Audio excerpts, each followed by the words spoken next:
we're using bloc as the state management of choice for the interface adapter. So I'm going to add is bloc and Flutter bloc, both added.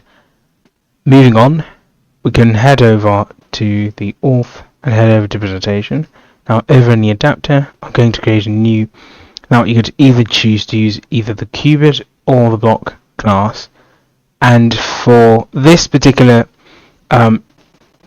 range of choices, people might ask when to use bloc and when to use cubit.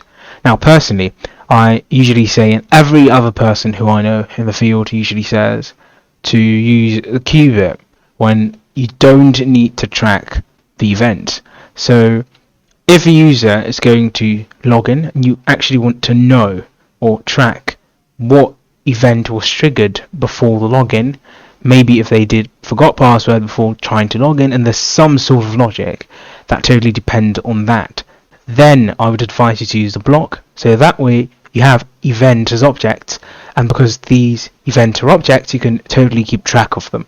But qubits totally depend on functions to trigger certain functionalities, so there's no objects to be tracked. You can barely keep track of functions that were triggered before whatever function.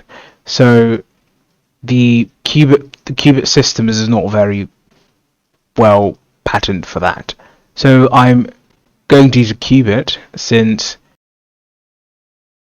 this is going to be the auth qubit.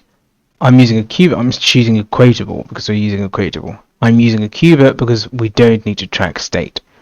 Alright, so that boils down to this auth qubit and the auth state.